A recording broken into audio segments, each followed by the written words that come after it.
parti pour 22 km à peu près jusqu'à Saint-Cirq-la-Popie.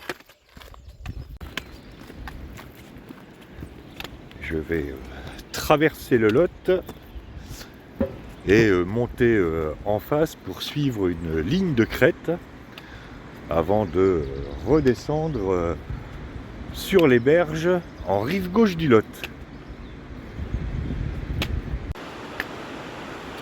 Et comme d'habitude, je vais profiter de ces premiers kilomètres de marche pour laisser mon corps se réveiller et prendre un peu le rythme de cette étape.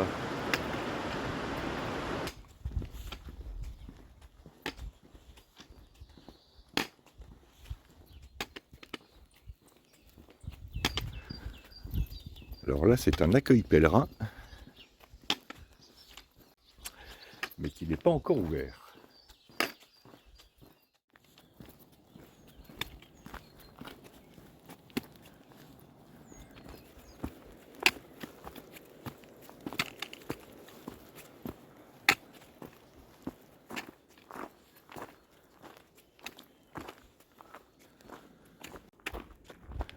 Et ce début d'étape met tout de suite dans l'ambiance, parce que ça grimpe.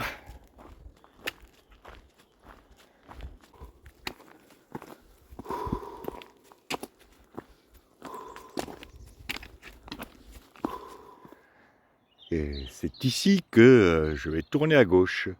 En face, c'est Cahors, à un peu moins de 20 km, par le GR36. Et à gauche, eh bien, direction Saint-Cirq-la-Popie, par un tronçon commun GR36, GR46. Je vais donc continuer mon ascension en direction du sommet du Pech de Béars. Ça monte. Voilà, je suis arrivé au sommet du Pech de Béars. Et ce que vous voyez en face, c'est le Causse de Gramat, par lequel je suis arrivé en suivant la vallée du Vers. Et sous vos yeux, c'est Sa Majesté le Lot.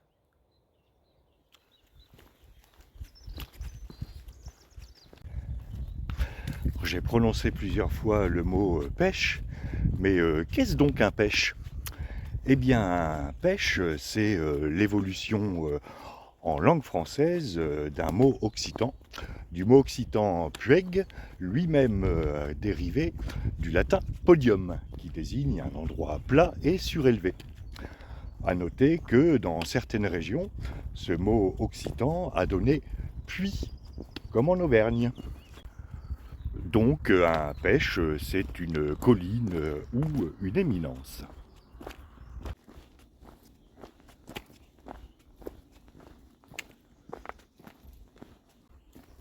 Et je dirais même plus, un pêche, c'est le fruit de l'évolution du latin podium. Ah bah non, ça remonte.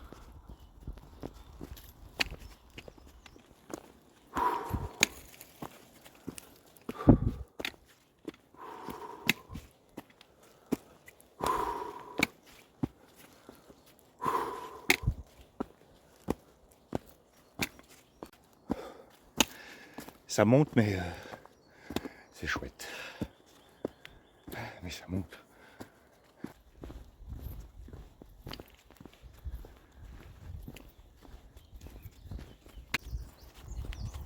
Ah, je commence à recevoir des gouttes.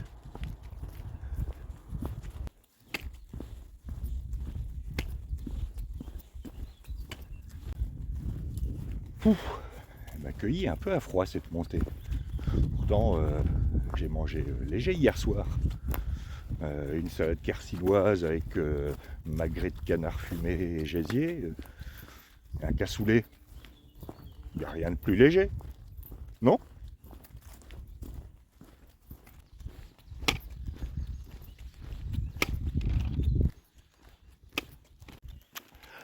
Alors aujourd'hui, je ne vous raconterai pas de grandes épopées liées à tel ou tel personnage de l'histoire de France, parce que j'ai rien préparé.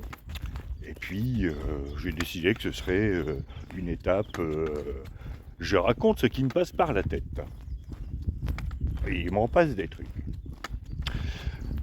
Bref, si toutefois vous aimez l'histoire, il y a une chaîne que je vous conseillerais, que pour ma part j'apprécie beaucoup, c'est la chaîne Nota Bene, qui est animée par Benjamin Briot.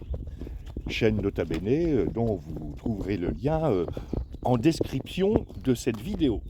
Je crois que c'est comme ça qu'ils font les youtubeurs, comme ça.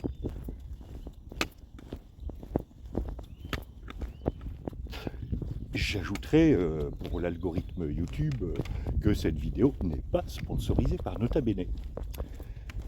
Message à Benjamin, si jamais tu veux faire une vidéo sur les Cardaillacs, parce que ça me chiffonne cette famille, eh bien c'est avec joie que je la regarderai. Et pour t'avoir donné l'idée, je ne demanderai même pas d'émolument de consultant. On n'est pas chez Standard & Poor's.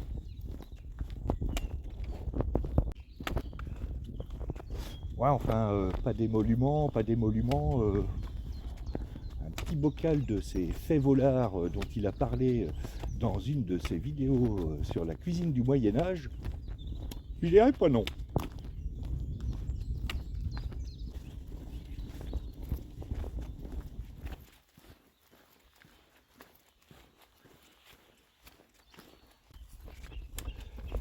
Alors, ne pas oublier de noter, à acheter en rentrant des fèves et de la poitrine fumée. Le reste, je dois avoir. Je ferai bien une pause parce que j'ai faim.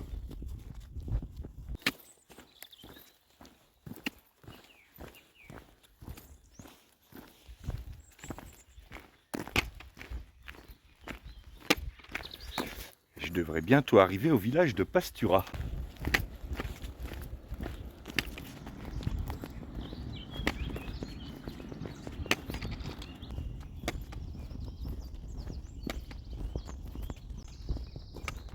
Bon, si je pouvais trouver un petit endroit où me poser au bord du Lot, ce serait pas mal. Et mon sac à dos est un peu plus lourd que d'habitude aujourd'hui parce que donc on est le week-end pascal. Je vais dormir dans un gîte communal dans 2 jours, je crois. Je ne sais pas s'il y aura quelque chose d'ouvert. Donc j'ai acheté un peu de nourriture. Et donc ça pèse.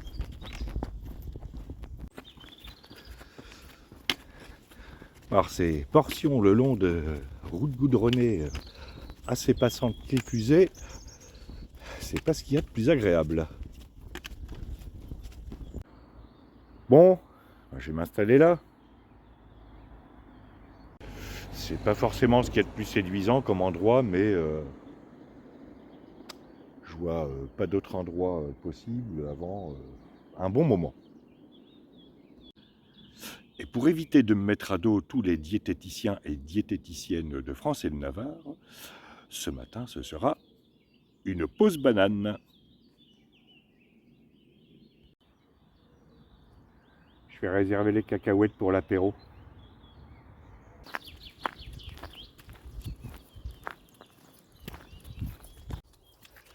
Bien, après cette pause banane, il est temps de repartir.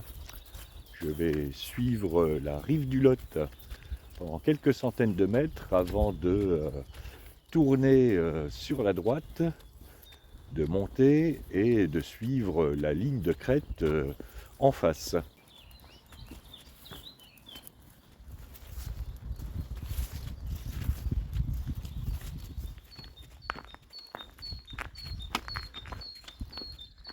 Et c'est reparti pour une bonne grimpette en face. Et là, j'ai enlevé la veste.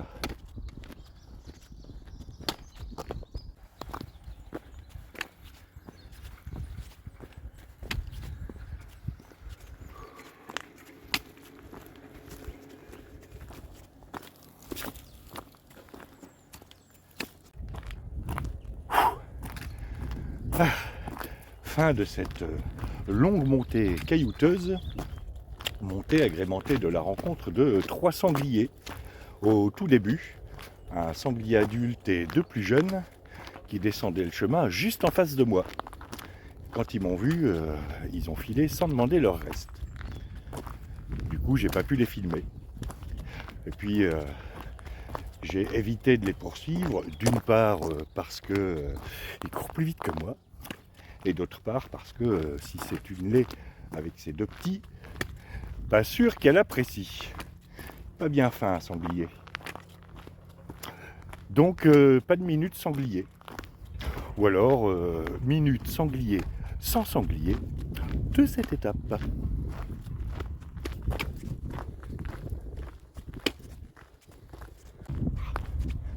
J'aurais dû emmener Obélix. Comme ça, on aurait eu du sanglier rôti pour ce soir.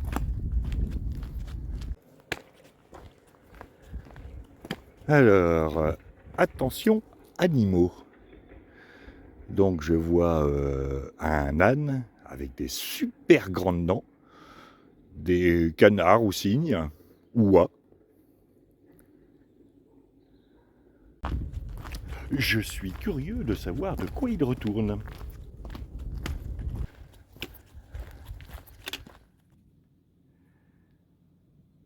On dirait un petit chapiteau de cirque.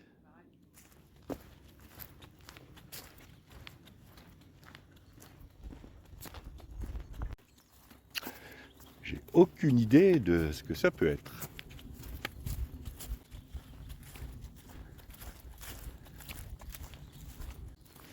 Il semble qu'il y ait une sortie VTT qui soit organisée par un club quelconque et qui emprunte le GR. Parce que je viens de recroiser 2 VTTistes et un stand de ravitaillement auprès du lieu mystérieux avec le petit chapiteau qu'on vient de voir.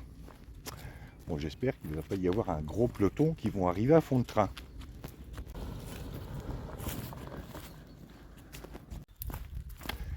Alors, pas de peloton qui arrive à fond de train, mais un pick-up qui arrivait par contre, lui, à fond de train, derrière moi, et a priori un véhicule d'assistance de la sortie VTT.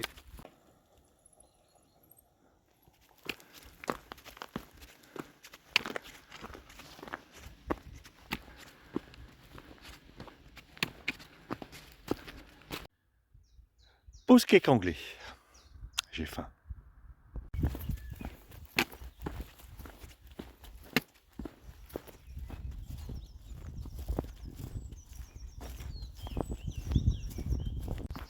Alors, pas mal de cyclistes sont passés tout à l'heure pendant que je faisais ma pause, suivi par un monsieur très sympa avec qui j'ai discuté pendant un bon moment, qui a fait 2 ou 3 fois le chemin de Saint-Jacques-de-Compostelle. Là, il allait se faire récupérer par sa femme à Bouziès, en camping-car. Et il va marcher comme ça. Normalement, il avait prévu d'aller jusqu'à Paris pour faire la randonnée olympique. Et tout ça en étant parti de Cerbère dans les Pyrénées-Orientales, si je ne me trompe pas dans ma géographie française.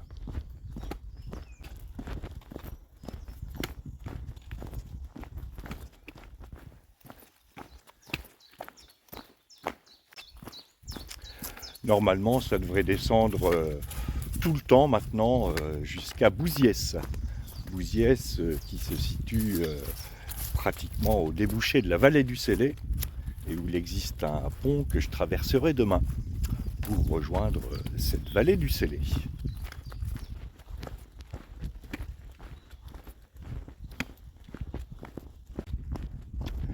Mais avant de remonter cette vallée du Célé, je vais retourner sur les bords de la rivière Lot, et non pas du fleuve Lot, qui est la 2e plus longue rivière entièrement en France après la Marne. C'est marrant parce que en regardant les cartes de géographie, j'aurais juré à vue de nez comme ça que c'était l'Allier la plus longue. Comme quoi le nez n'est pas l'instrument le plus adéquat pour mesurer une longueur.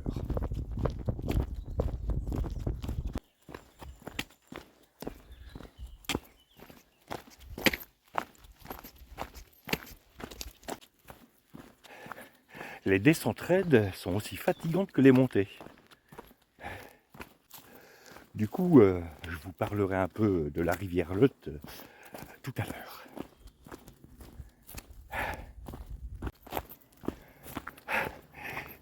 Vivement que ça monte.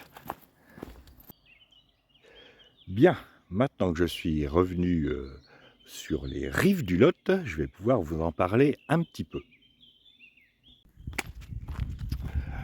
Le Lot, donc, qui fait 485 km de long, prend sa source dans les Cévennes et se jette en rive droite de la Garonne, a toujours constitué une artère de communication importante, et ce depuis des siècles entre le pays de l'Amont et le pays de l'Aval. La rivière que vous voyez a l'air calme, mais en fait, son régime varie fortement en fonction des saisons. Parce que entre des crues qui peuvent être dévastatrices en fin d'hiver et un débit très affaibli en été, c'est pas la rivière la plus facile pour transporter les marchandises. Et je ne couperai pas la prise précédente parce que vous aurez vous-même corrigé en marchandises. Ça fera ça de moins à faire en montage.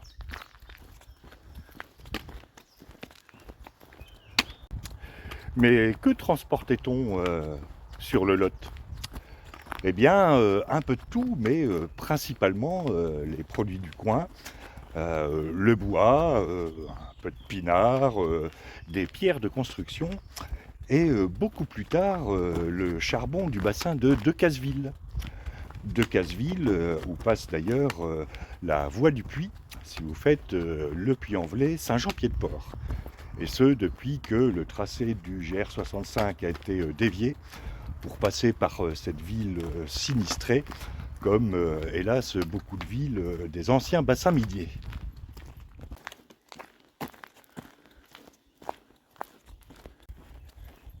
Alors certes, la rivière a été aménagée à plusieurs reprises, les premiers aménagements connus datant du XIIIe siècle, mais peu à peu elle a perdu de son importance en tant que moyen de communication et de transport de marchandises, surtout depuis l'avènement du train.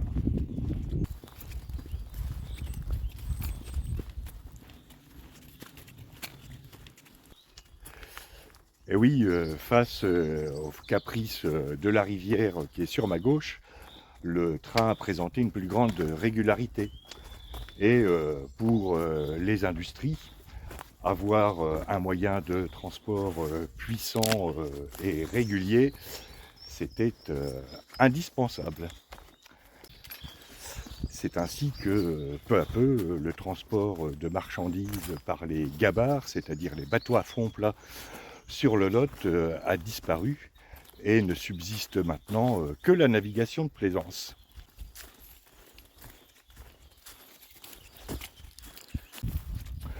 Pas étonnant que les Anglais soient autant intéressés au Quercy, parce que entre le pinard et le bois dont on fait les barriques et qu'on transportait jusqu'à Bordeaux, qui fut un port anglais à une certaine époque, ça fait mal. Hein. Donc il fallait qu'ils mettent la main sur le Quercy, forcément. Vous comprendrez donc que la maîtrise de ce moyen de communication important était fondamentale à l'époque.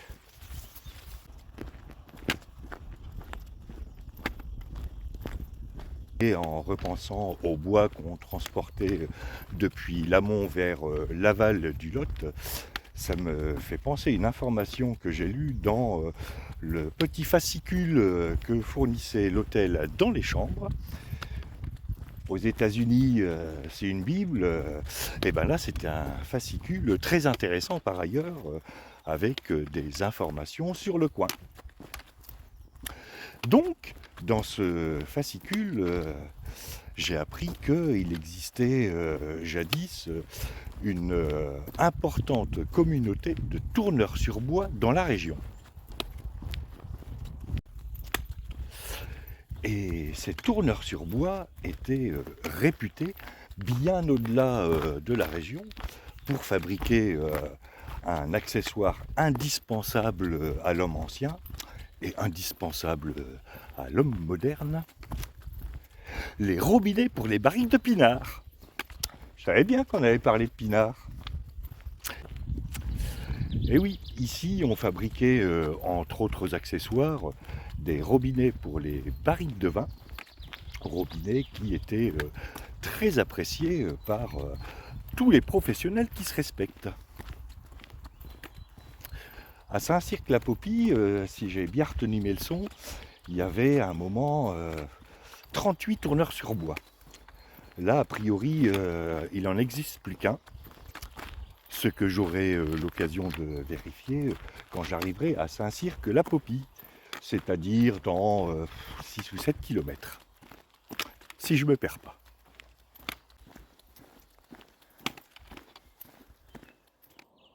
Voilà encore une des nombreuses voies ferrées qui irriguaient le pays.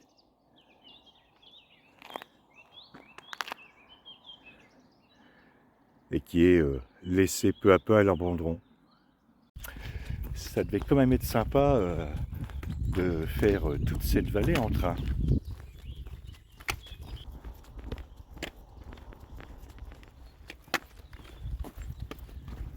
J'arrive à Bouziès.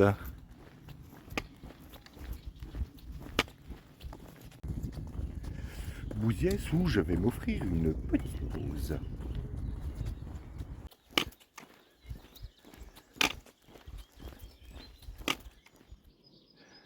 Alors demain, je devrais traverser ce pont et tourner à droite de l'autre côté. Et ici à Bouziès, j'ai deux possibilités. Soit prendre le long du Lot, le long des chemins de halage, soit prendre un circuit de grande randonnée où je devrais remonter et arriver en haut de Saint-Cirque-la-Popie. Saint-Cirque-la-Popie, Saint-Cirque-la-Popie. Pas facile à prononcer. Bref, je vais prendre le chemin du haut. Parce que de toute façon, demain, je reviendrai par le chemin du bas. Donc je vais faire une petite boucle. Joint à bar. Est-il ouvert?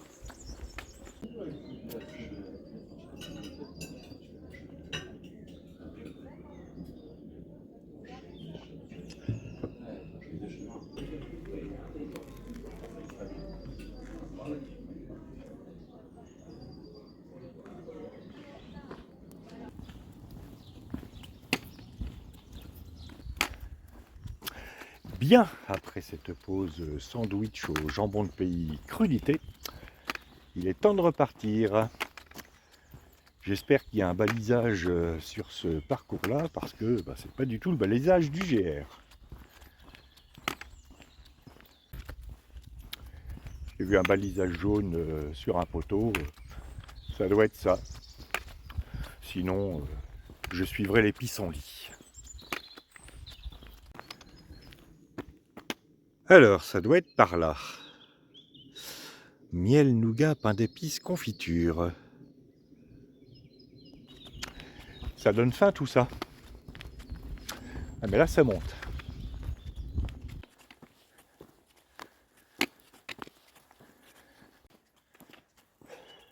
Ah, vivement que ça descende.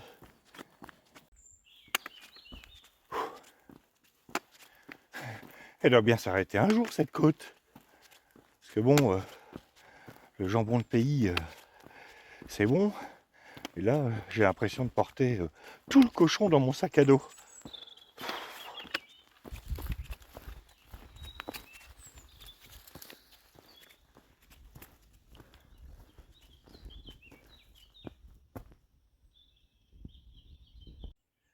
Alors je vais traverser des terres cultivées en agriculture biologique, du rucher de Pêche-la-Rive. Et si je le sais, c'est parce que je sais tout, ou alors qu'il y a un panneau explicatif.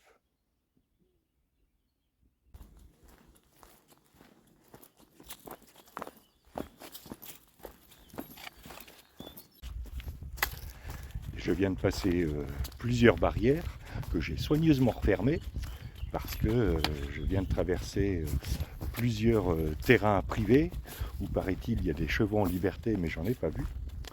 Mais en tout cas, merci aux propriétaires de permettre aux randonneurs de passer et de parcourir ce joli petit sentier.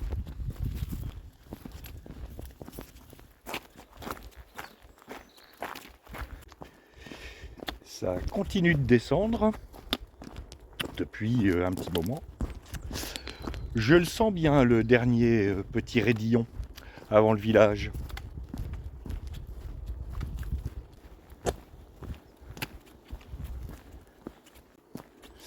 J'ai croisé pas mal de promeneurs sur ce sentier. Il a l'air d'avoir du succès.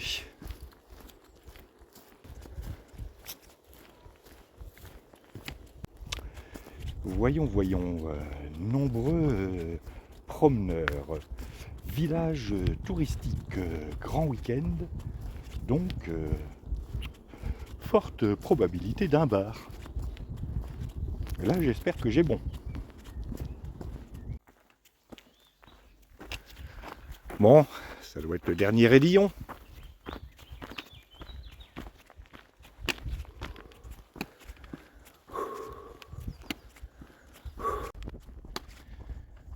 Il est raide ce raidillon.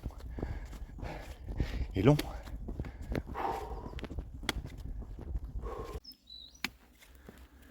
Ah, un grand parking. J'imagine que je dois arriver à proximité du village. Et voilà Saint-Cirque-la-Popie, à peu près un petit kilomètre.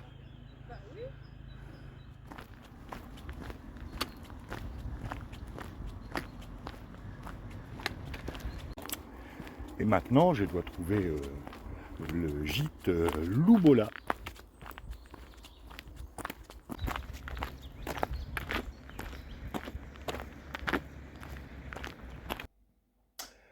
Fin de cette étape qui aura fait à peu près 23 km, qui aura été très plaisante.